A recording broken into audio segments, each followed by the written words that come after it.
Vous avez répondu à cette invitation. Qu'en était-il exactement de vos entretiens? Oui, d'abord, j'ai été bien reçu par l'inspecteur qui m'a entendu, qui m'a auditionné. Ensuite, j'ai été reçu par le Progrès général. Il s'agissait de mon émission. Et j'ai fait à la télévision Barcelone politique avec Mutombo Israël. Et j'ai dit à l'inspecteur que je ne saurais répondre aux différentes questions que vous allez me poser si vous n'avez pas encore lu le livre Holocauste au Congo de Charles Onana. Parce que je n'ai fait que commenter ce qui est écrit dans le livre Holocauste au Congo de Charles Onana. Quand vous aurez lu ce livre, nous aurons la même compréhension. Nous aurons la même compréhension. Sinon, dans le cas contraire, on risque de parler entre quelqu'un qui a des yeux et un borgne. Et j'ai été compris. Alors, il est question de leur donner peut-être 1 ou 2 semaines qui terminent de lire ce livre, que je n'ai fait que paraphraser. Charles Onana, le long de toute mon émission, c'est un chercheur, c'est un grand écrivain, il n'est même pas congolais, c'est un franco-camerounais.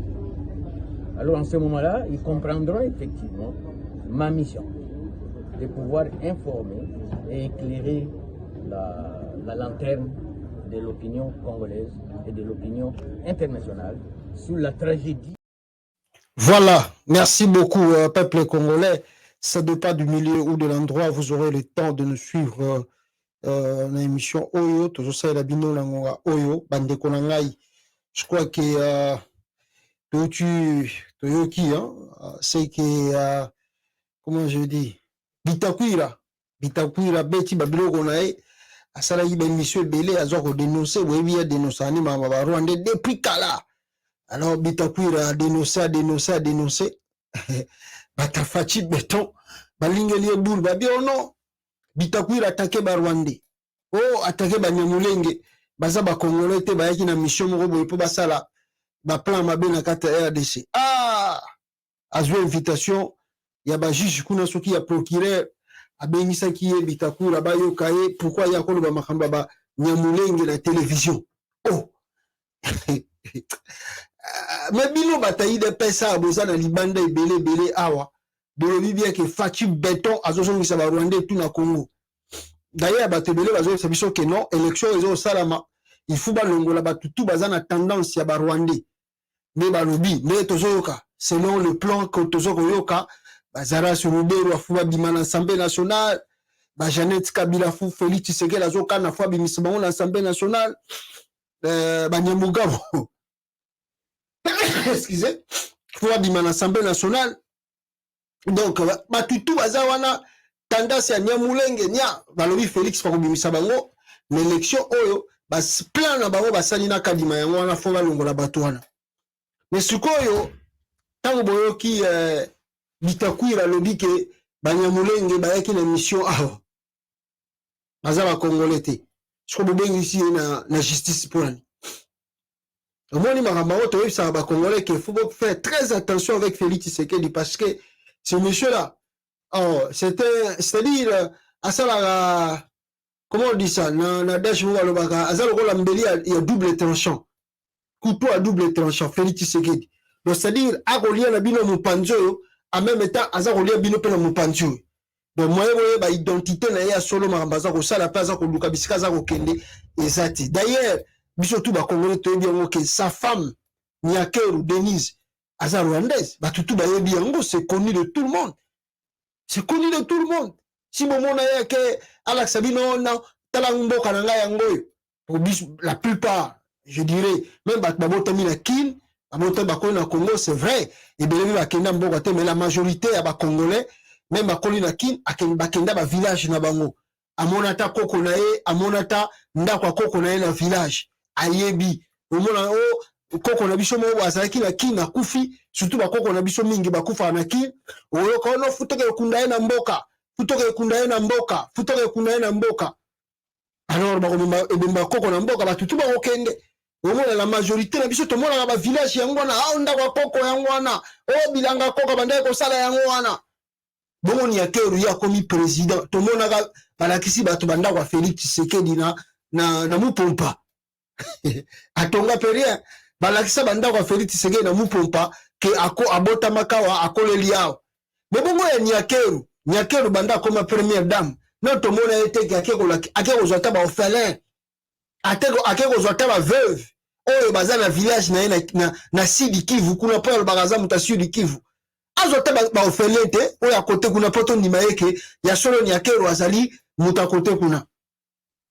yekuta baga shibo boyobi Swahili ni akeru bobi bino kasango za Swahili ya Sud Kivu ni akeru baga Swahili ya Sud Kivu te ala baga Swahili ya Rwandais bolanda bien Swahili ya Nyakeru ezala Swahili ba Rwanda ba Swahili Sud Kivu te mais lokola bato mingi bapretaka attention te bokanisa ye kaza koloba Swahili ya ba Congolais non Swahili na ye eza ya ba Rwandais siko bozomenase bitakwira mpo nani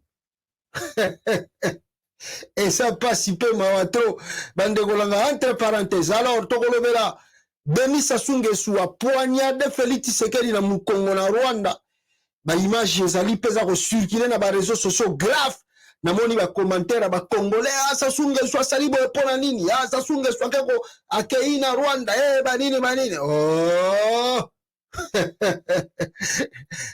la peuple congolais la mort de Chéribin Okende plutôt la piste de la famille Tshisekedi est impliquée na kati parce que le quoi Delphin Kayimbi batutu bayebi batu boma Delphin Kayimbi ezali famille Tshisekedi bamole baboma Delphin Kayimbi batu bayeko boma Jujiani ayaka na présidence tanga zongi Jujiani akoma lisusu na ndako na été famille a Félix Tshisekedi alors ya Chéribin Okende pe la nouvelle est biso que c'est la famille Tshisekedi bazali impliqué na liwa ya Chéribin Okende tokolobela la position de Moïse Katumbi les élections ezali koya plan ya Kabila et le Martin Fayulu aussi tokolobela pe ba point mususu ezali aza très capital n'est-ce pas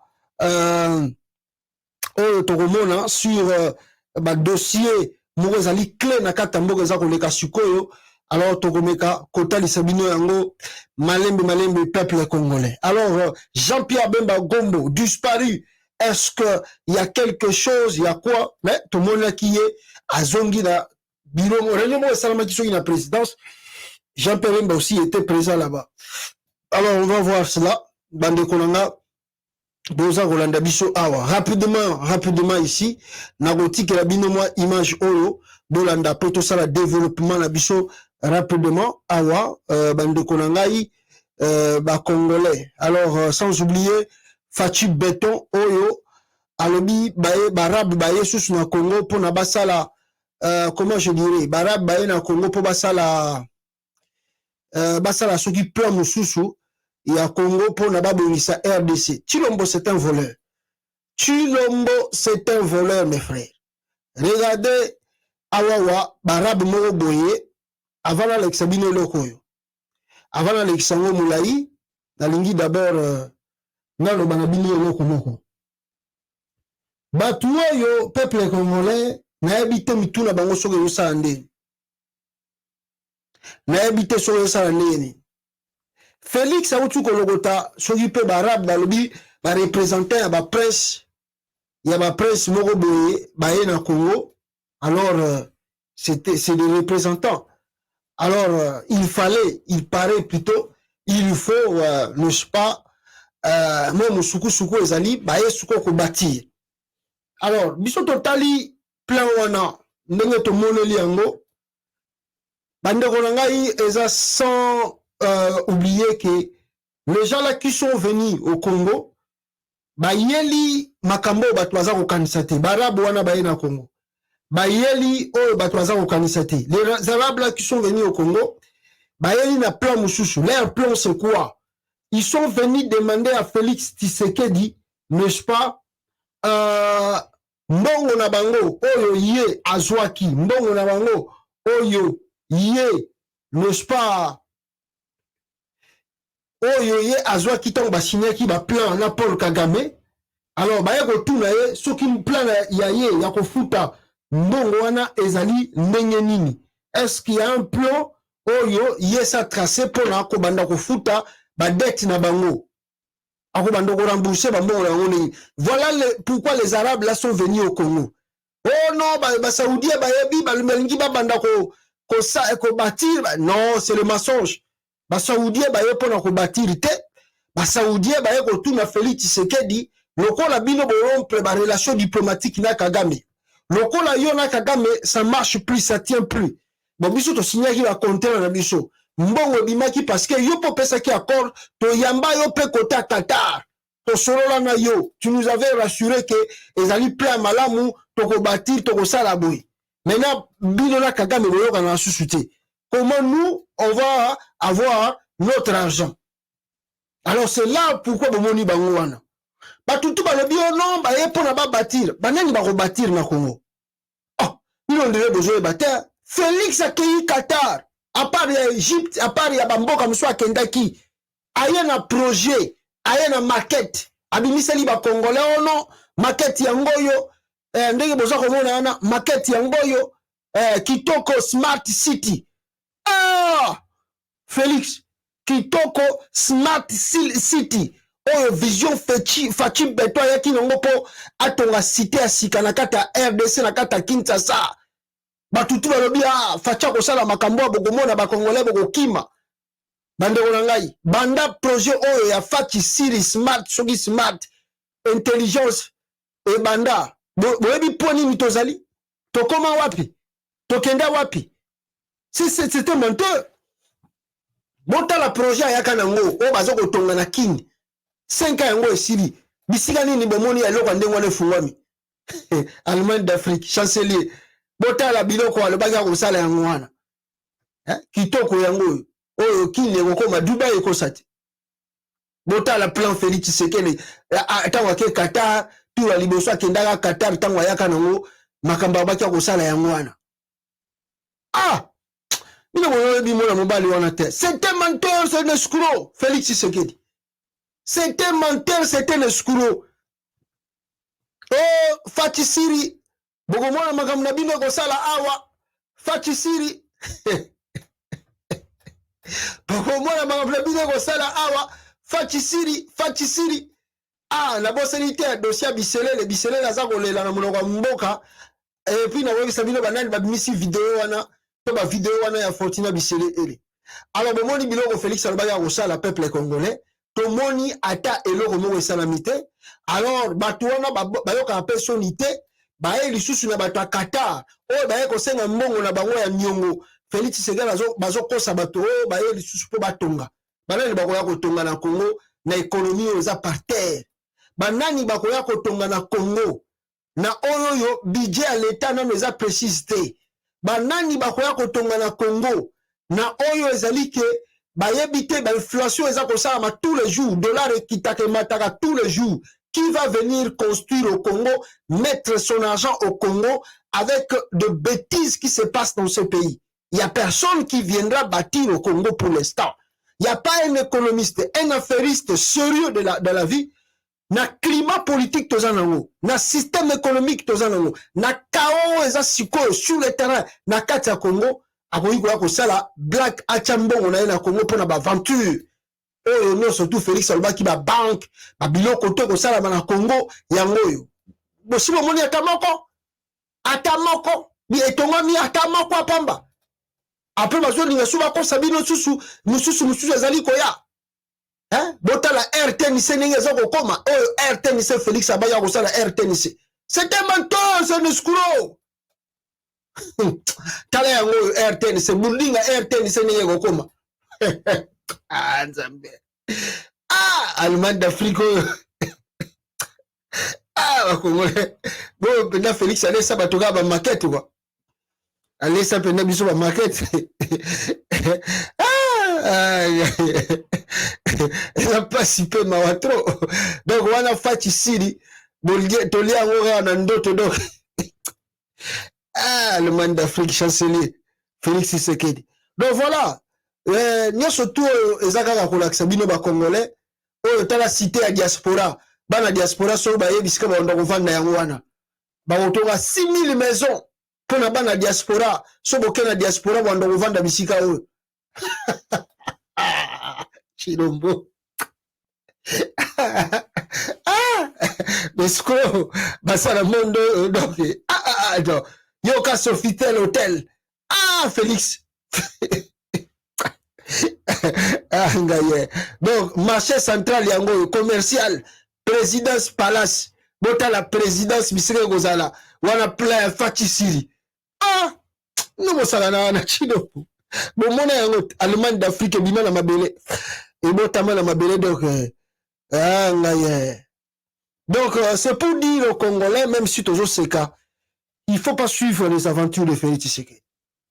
D'ailleurs batambujima babenga kinga jourwana babisinga passe est-ce que ce n'est pas possible na la bisi bango nazo sala makasi nazo zelaka mutaout aza kolonga azo kende Kasai comme ça na rotinda caméra moko ya bien et puis na iPhone na téléphone moko ya bien pour na emeka kopesa bande kwa mbujimai na Kasai kuna possibilité babanda ko filmer ndenge nini bakameza koleka kuna les gens souffrent au Kasai à tel point vous n'avez pas l'idée bande konangai bande konabiso na Kasai baza komona pasi on va bien pasi donc baza kolela trop balobi pasta yonde faut le bela kabiso pour Félix Tshisekedi batuka ne baza koloba loba oh non biso na Kasai to lingié d'ailleurs mikolo tu koleka basala ki ba vidéo basala ki ba banderole ba yo koyebisa Félix Tshisekedi premier mandat na yo tozui ata courante chitika tende bongite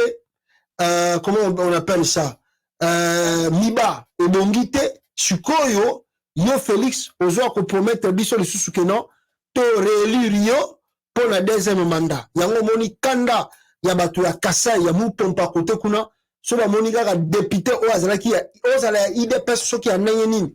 O c'est Jacques l'Assemblée nationale avec 21 000 $ banda ko futa yango par mois, bakenda libela. Alors balingi bazongi la sous population pour la deuxième bazo sous deuxième mandat il y a député bakomi ko beta batukuna na kota Kasai grave nous bazo salanete soko ye o ngai député o na polo o na ba beti yo ba botoli yo biloko na yo okay donc yango na système bata Kasai bakomi ko sala kuna mikolo na ba député tout ba leki surtout ya union sacrée bazu ba 21 000 $ ba prime ba mbongo et puis ata po ya pamba ba tieta na banzela te. Après baza ko senga pe ba voter bango susu na 2023 bazo zela bango baya e bongo bakomona na mupompa kuna ne bazo ko kanela Félix Tshisekedi aya ko senga deuxième mandat bongo bakotalai. Alors bino nos tout bo tu komona ba image moko za ko circuler awa na n'est-ce pas na wapi na boulevard bomoni ba boulevard hein?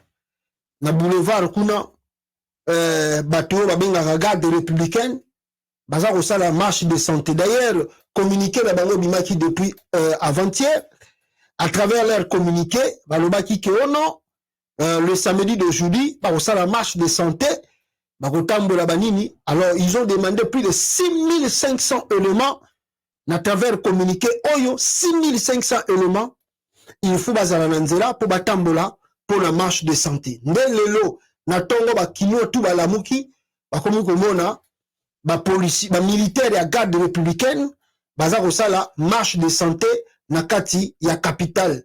D'ailleurs ils ont même aligné ba camion qu'on peut dire même des camions de guerre o ba bimisi wana o ba tandi wana ba tchétché na mopanzi wana pour na batu ba mona démonstration de force au Congo et Kominango, je peux dire comme ça.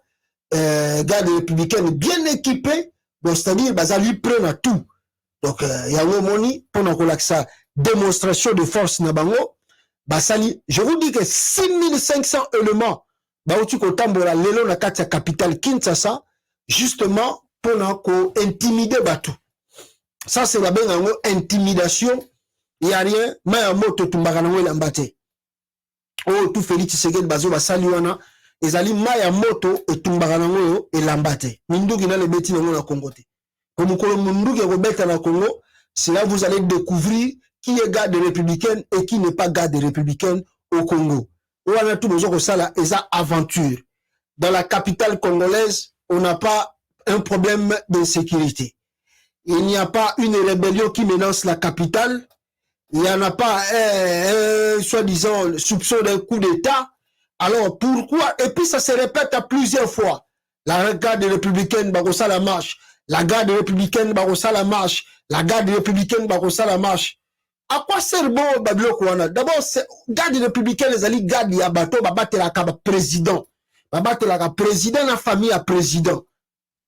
Est-ce que ngai banana comme na mboko aux États-Unis oyo bato ovani na Europe na pays tout bozali, je ne sais pas si ici le mona na misu na bino garde républicaine bazo ça la marche na balaba la bala qui s'appelle ba minduki bazana ngo ba camion de guerre bazana ngo. Non, la garde républicaine les ala ba garde moko secrète bazala ba garde moko ba mona na raté ba yeba na rapete bango ba mona ka bango ka babimi ba yeba sali mission.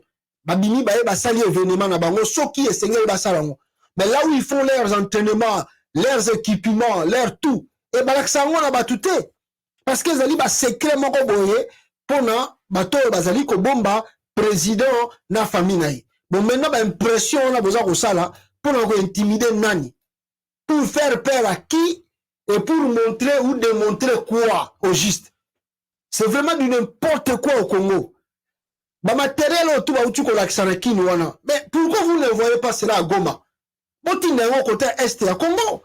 C'est là où on a besoin de tous ces matériels-là. C'est là où le peuple, Balingi Bamona, Babie Bakeno, nous sommes forts, nous sommes puissants. Mais à Kinshasa là-bas, impressionner les gens, intimider les gens, terroriser la population pour rien, ça sert à quoi?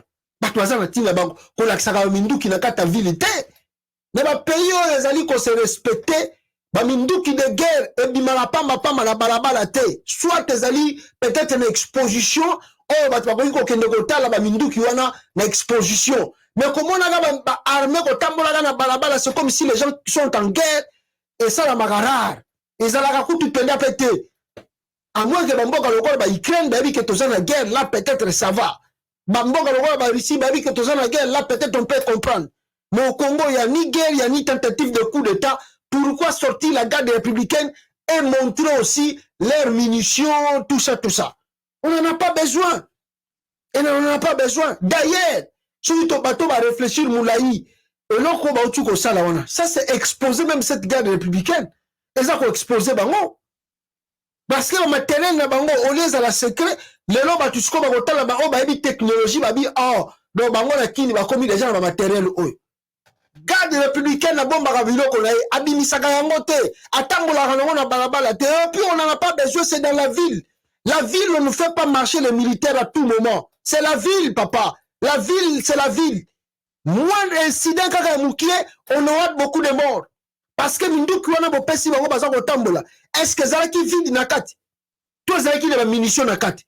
Bongo soki eloko mo mukie salami kaka wana, eloko mukie. Bako beta masasi mo beta te.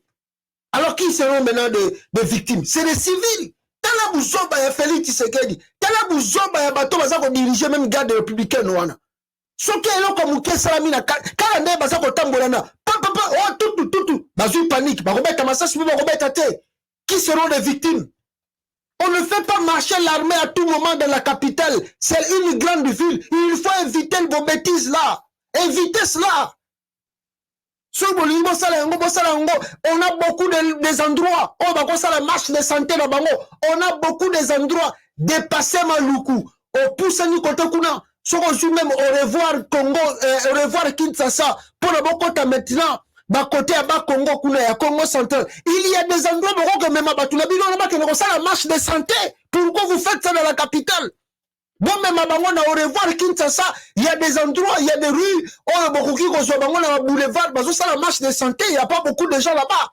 Pourquoi vous les faites ça dans la capitale, dans les unies grandes villes? Dans la Tibia, vraiment, au bateau, au Mona, Makambaza, au Sala, boy, Nakata, capital, Bosala, boy, on dirait Batmaza, la guerre, Tanabiloka, boy. Franchement, son Kika, boy, non, comment est bêti, wana. On va tout va jouer panique. Mais ça c'est bête, la population va koufa. Alors qui sera responsable de cela? Oh, vraiment, ils ont pas si bandeko na ngai comme on a amateurisme. Il y a Félix Tshisekedi na niveau à boui. Vous avez dit que Nyangenge na zolo bela dossier wana tomoni bagade républicain ba utuko tambola lelo. Ngala bisi bango. Nous avons un sérieux problème aujourd'hui dans le pays. Notre sérieux problème, c'est dans le Rwanda. Le Rwanda menace le Congo. Alors, le militaire du Congo, de FARDC, Basali communiqué bango moko pour démontrer que non, le Rwanda avait attaqué la RDC. Le Rwanda avait attaqué le Congo. Le communiqué là, suivez, FARDC, Nengaza Koloba Ao. La République démocratique du Congo porte à la connaissance de l'opinion tant nationale qu'internationale que, dans un communiqué diffusé ce 18 juillet 2023 par Kigali, le gouvernement rwandais s'apprête à envoyer ses troupes sur le territoire congolais. Selon les autorités rwandaises, l'incursion ainsi annoncée serait justifiée par l'imminence d'une attaque supposée des FDLR FOCA contre le Rwanda à partir du territoire congolais. Face à ce fallacieux prétexte, les forces armées de la République démocratique du Congo déclarent qu'il s'agit d'une fuite en avant destinée à préparer l'opinion et admettre et comprendre. Face à ce fallacieux prétexte, les forces armées de la République démocratique du Congo déclarent qu'il s'agit d'une fuite en avant destinée à préparer l'opinion, à admettre et comprendre la commission par les forces de défense du Rwanda d'autres crimes crapuleux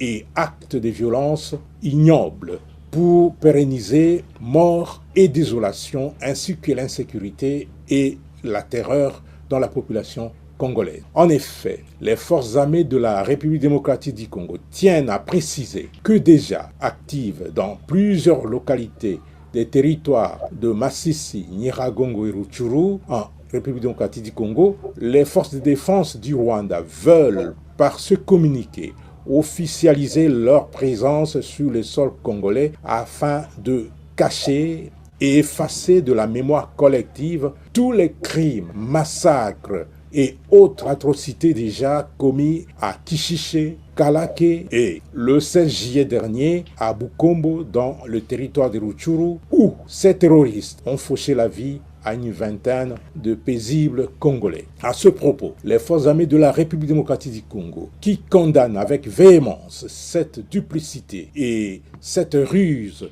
qui sont depuis toujours la seconde nature des forces de défense du Rwanda, indiquent que, tout en étant respectueuse de tous les engagements internationaux et de l'intégrité territoriale de chaque pays, notre armée ne permettra jamais de servir de base arrière à la déstabilisation d'un pays voisin à partir de notre territoire, à l'instar de ce que les forces de défense du Rwanda et leurs forces supplétives ont effectué en attaquant et en occupant quelques localités dans le Nord Kivu. Prenons à témoin l'opinion nationale et internationale. Les forces armées de la République démocratique du Congo déclarent qu'en cas d'attaque de manière officielle du territoire congolais par les troupes terroristes des forces de défense du Rwanda et leurs laquais du M23, les forces armées de la République démocratique du Congo se réservent le droit de répondre très vigoureusement. Voilà, on a armée à RDC Balobi. Le Rwanda veut encore nous attaquer là-bas. D'un côté à Est, Rwanda miné terrain, le Rwanda miné le terrain, le Rwanda mis ce genre, c'est-à-dire l'attaque est imminente. D'abord le Rwanda, le gouvernement du Rwanda a démenti cette information, alors bien que c'est au contraire, merci beaucoup, Nabandeko, Ndege Tolobeli Makambo ya Bagade républicaine, Loulou, merci beaucoup. Alors, peuple congolais, boyoki armée et le biki ba Rwanda balingi attaquer biso kala mingi te. Mais kasi yango mabamuna yo sibilote. Ba Rwanda balingi attaquer Congo, bango balobi non, bango ba répliquer vigoureusement. Ils vont répliquer vigoureusement où? Oh, les M23 occupent Bunanganda, ça fait 1 an et demi. Vous n'avez pas répliqué vigoureusement. Les M23 occupent Rutshuru. Vous n'avez pas répliqué vigoureusement. Les M23 occupent Kisanja, et tout ça. Plus de 6 territoires. Avant-hier, Baouti ont récupéré 4 villages. Ce qui plus de 3 villages, après, ils ont récupéré 6 villages. Donc, le début du mois, il a juillet, a récupéré plus de 6 villages, le M23. Il n'y a pas eu de répliques vigoureuses. C'est là maintenant, ils disent, oh non, d'aller leur communiquer si le Rwanda nous attaque au FIO. Mais c'est combien de fois le Rwanda a violé le frontière de la République démocratique du Congo? Combien de fois? Combien de fois nous avons, l'armée congolaise, arrêté de militaires, des officiers rwandais dans son sol? Combien de fois? Est-ce qu'il y a eu des répliques ou des réponses vigoureuses contre le Rwanda? Rien du tout. Tout le monde a fait réplique vigoureuse envers le Rwanda. Non, il y a des choses, il ne faut pas tromper les gens. Il ne faut pas dire à ceux que le Rwanda a grimacé Moutou. Il faut passer par l'acte. Parce que quand vous passez par l'acte, cela va prouver que non, Malasimation, il va encore plus que autre salilelo. Mais Banda Rwanda, comment on compte le territoire à Congo? Jamais une fois, pas même Balamoko, tout le monde, les militaires à Congo, basali débordement, même la première village à Rwanda. Jamais, non, tout le monde a voté. C'est seulement des Rwandais qui à Congo. Et qu'est-ce que nous faisons de notre tour? Bisous de la nous on plaire. Bisous de la Congolais, bisous, on nous a créé que pour plaire Nichi. Le Rwanda, le Rwanda est tout un petit pays. Un petit pays, je crois, qu'il y a 10 millions d'habitants. 10 millions à 11 à 12 millions d'habitants au Rwanda. 10 à 11, 12 millions d'habitants au Rwanda. Kinshasa Pamba, la capitale congolaise. Les habitants qui sont à Kinshasa, Baleki, même il y a Rwanda, n'a ébélé. Parce qu'à Kinshasa aujourd'hui, on peut compter entre les 12 à 13 millions d'habitants. Donc Kinshasa et Pamba et Leki Rwanda n'a battu.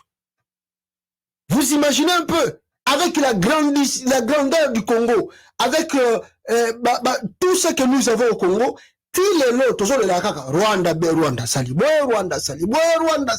On n'a jamais commis ça à Bissikamoko pour nous. Qu'est-ce que nous allons faire comme un front sérieux contre le Rwanda, le discipliner une fois pour toutes, après que le dossier est à la clôturer. Tole la 6500 éléments. Il y a des républicains qui ont dans le boulevard Rwanda Lelo. Mais beaucoup fêter la guerre. Ils peuvent aller faire la guerre là-bas dans côté Congo, dans côté est à Congo. Collier autant pour ça dans la capitale inutilement sans rien faire. Tozo le la kaka Chilombo 5 ans yango esili ye mutayaki na conflit awa ayaki atie Kagame amina ye elongwe amina ye elelo oyo Kagame akoma ennemi juré na ye na kosala boye bata EAC bakozongisa boye bokomona kala mingi te moi de avion matili kola mapata pour esili nie avion ne mataka lisusu kola mapata te ekenda wapi ebunga ekota wapi ngana bino pe toyebite. Mais on a kindokite. Oh, ils ont le Congo, surtout la partie est, ils ont kindokite. Et d'ailleurs, plus sérieux encore, nous perdons petit à petit la souveraineté de notre pays. Nous perdons la souveraineté du Congo dans la partie est. Je vous assure, mes frères, dans la partie est, il y a Bunanganda, Rutshuru, Rwandais, Ougandais, ils ont contrôlé Yango. Tout ce que les M23 ont pillé, côté coulé, ils ont quitté dans Rwanda, ils ont quitté dans Ouganda. C'est là où ils vendent leurs minéraux. Est-ce que ce n'est pas même avec la complicité de Félix Tshisekedi? Parce que Bandekwa Gomo Batindela Kinga iba image mo mo msuna la Ksabino Zate parce que c'était grave.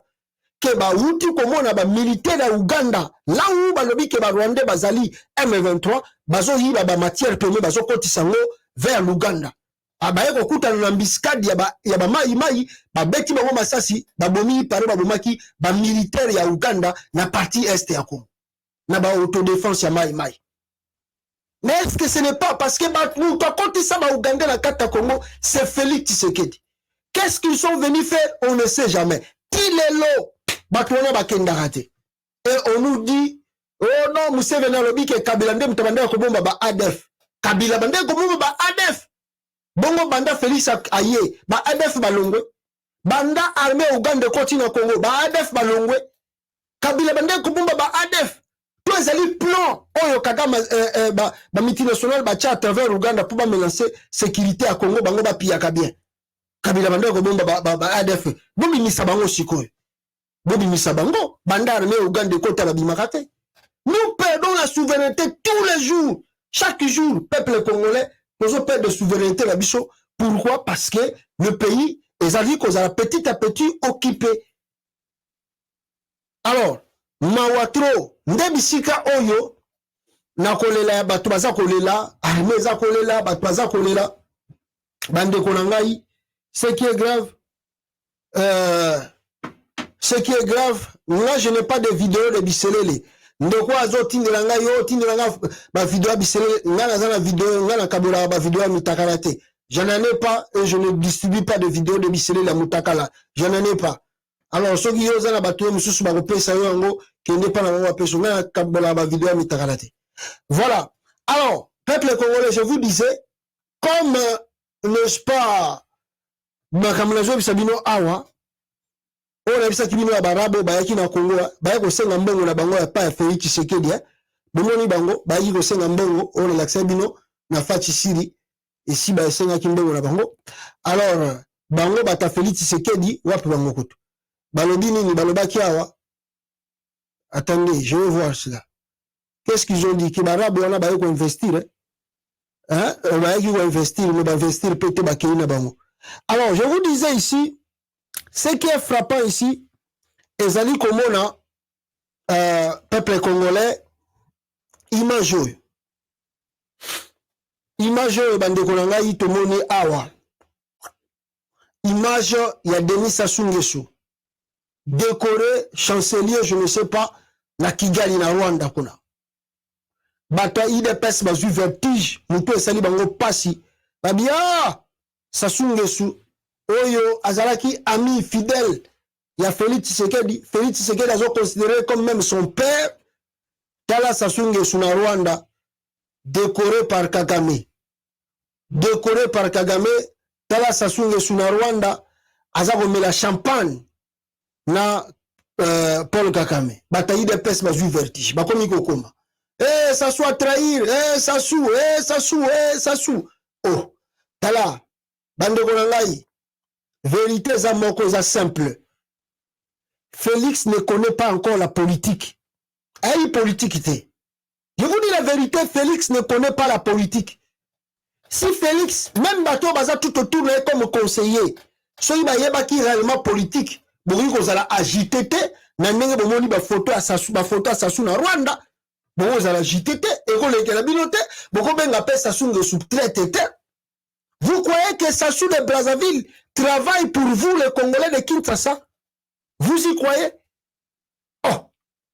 Mais tant que bande ko bisa Félix Tshisekedi yo makamuso zo sala ba pays voisin wana babiloko zo sala o regretaka ngo un jour o simba mutu un jour. Mais l'on a beaucoup de comprendre que la soit politique. Tu ne maîtrises pas la politique. Na ba photo tomoni. Na amitié ou Félix Tshisekedi ou tu kosala. Ou bien à sala de Jana Kagame. Pour chaque mois qu'il y a à Brazzaville. Ce qui total bien, nous pouvons respecter Joseph Kabila. On doit respecter Kabila au moins. Parce que Kabila se comportait comme à l'objet que je suis seul, je garde mon pays, je surveille mon pays. Makambula bino tout. Oh ngai Gaza, oh ngai Angola, oh ngai. Non, moi je ne suis pas là-bas. Moi je suis le président du Congo. On a nos relations qui se limitent par des relations étant que de voisins. On a des relations étant que deux présidents, mais on n'a pas de relations étant que amis, étant que fils et père, étant que frère et grand frère. Joseph Kabila a su maîtriser sa diplomatie avec le pays voisin. Au moins, Kabila, on les respectait au moins. On les respectait parce que Azalaki n'a pas de maîtrise. Félix qui n'a pas de maîtrise, qui a fait de Sassou Nguesso comme son père. Lui qui partait, qui part tous les jours à Brazzaville. Les lobes moni Sassou na Rwanda, a comme la champagne, bako décoré, bozo oh non, ça soit trahi. Il va vous trahir par rapport à quoi? Ses intérêts, il y a Brazzaville. Vous évitez que ça soit fait ça, bah hectare, il y a hectare, na ba Rwandais, pour la basa la bilanga na kata Brazzaville. Est-ce que vous avez bien noté? Vous évitez que ba Rwandais moussous bazana Congo Brazzaville, bah si bazo même ba nationalité à Congo Brazzaville. Vous avez bien noté. Vous évitez que ba Rwandais moussous ba comment vous travailler na kata présidence, il y a Sassou Nguesso. Vous avez bien noté. Vous évitez. Vous vous étonnez aujourd'hui. Comment on a Sassou met la champagne n'a Paul Kagame. Vous croyez que Sassou n'a pas de bonne amitié, n'a pas de bonne relation avec Kagame? Ndenge bino boyebe, ndenge bino bozako kanisela, ndenge bino bozako quoi? C'est Chilombo qui ne maîtrise pas la politique, qui ne connaît rien de la politique. Est-ce que si vous monnaie Kabila, alanda ko tambola bitambola tambola lokola ya salaka. Akende Brazza lelo mabe, azonga na Brazza lobi mabe. Bon mona Kabila sala yango, il se respectait. Abande ko va mboka na ye, ce que ezali nécessité, c'est vraiment kende ndokei, mais simplement que la mouki na tongo, malamoko akatisa ke Brazzaville pour faire quoi? Pour chercher quoi? Pour avoir quoi? Yo Chilombo kei. Yé atambolite. Pourquoi ça soit que Rwanda? Pourquoi ça soit que Rwanda? Ah, siko ndenge bomoneli Sassou ba décorer par Kagame. Interprétation de bino ezanini. Est-ce que vous quoi lelo, ndenge tozala bino à peuple congolais? S'il y a une attaque que Félix Tshisekedi a préparé à ça l'attaque contre Kigali, contre le Rwanda. Sassou Nguesso ozala pona biso, to ozala pona Rwanda. S'il y a maintenant d'attaque que Félix Tshisekedi a ninga sala contre Kigali, est-ce que Sassou a rencontré la biso, to rencontré la Rwanda? Posez-vous des questions. D'ailleurs, ce botali même entourage wana. Sassou, bomoni position na bien lelo, azana ye muta Kagame. Nangola pe, John Lorenzo pe, aza clair tena Kagame. Aza pe muta Kagame. Yekuta zoli ngate basala bataki contre Rwanda. John Lorenzo. Nandi lisusu aza pour Kagame yao. So, donc, parce que tout le bagage, tout le monde ba Museveni. Donc, ça dit, Félix Tshisekedi sont parmi les 9 voisins du Congo. Le Congo-Brazzaville, l'Angola, l'Ouganda, le Rwanda, à part moi, Mouké Centrafrique, mais Centrafrique, il peut avoir une relation sur qui côté, Banda, à Sala, François Biloko, à Salae, relation à Félix Tshisekedi, dans Centrafrique, c'est débat. Soudan, mais Soudan, qu'on appelle Rwanda, ça a une relation qui côté, Rwandais, na compte ya ONU, bazalaka na Soudan. À part Zambie, na Mouké, peut-être, Tanzanie, peut-être ndoto komona ke mo ba relation kozala. Mais réellement so botali Congo, toza entouré na bato boyebi ba position na bango te. Donc si aujourd'hui il y a l'attaque contre le Rwanda, boyebi te Angola ko kotela nani? Boyebi te Uganda ko boyebi ka ko kotela ne Rwanda. Congo Brazzaville boyebi te ko kotela nani? Tanzanie boyebi te ko kotela nani? Zambie boyebi te ko kotela nani? Ba pays musu boyebi te ba ko kotela nani? Donc, ce qui président na biso ya ba Congolais, aza ko soit responsabilité te, ya ko se faire respecter yemoko, ya ko vendre sa diplomatie na yemoko, et aza ko compter sur ce pays voisin, nde bisika ba dosu alobi, un jour quand on a ko katsaka Brazzaville wana, nde bisika ba ko lesa mbuma, nde bisika ko zwa ndiki la kuna, nde ko regretaka vina ye mobimba. Parce que azo yeba te que politique, y a pas d'amis. Bomoni ça soit prouvé binango. Atteindre la Rwanda tranquille, décoré par Paul Kagame pour montrer leur amitié, leur relation fraternelle. Oh, nous sommes attaqués par les Rwanda. Nous avons si Rwanda zako attaqué la Congo za yemoko. Bokanisi que Rwanda zako attaqué Congo za yemoko. Ça sous les alokola abeti Félix Tshisekedi Nkosiki Bota pour nous relaxer que moi na ozalo musika na politique. Tu dois apprendre le temps d'apprendre qu'est-ce qu'elle a. Et puis ton ennemi, ce n'est pas mon ennemi. C'est toi qui appelles Kagame ton ennemi. Mais Kagame n'est pas mon ennemi. Non, bah, les chouchoutes. Bandi Mabino, la Taliban. Ah. Non, on comprendre de politique. Non, on voit la relation internationale. Nous avons rappellement Awa. Alors, Bande Konangai. rapidement awa avant na kota na dossier ya bisele na Chéribin Okende na lingi na laksabino video ya matanga awa video ya matanga Moïse Katumbi na matanga.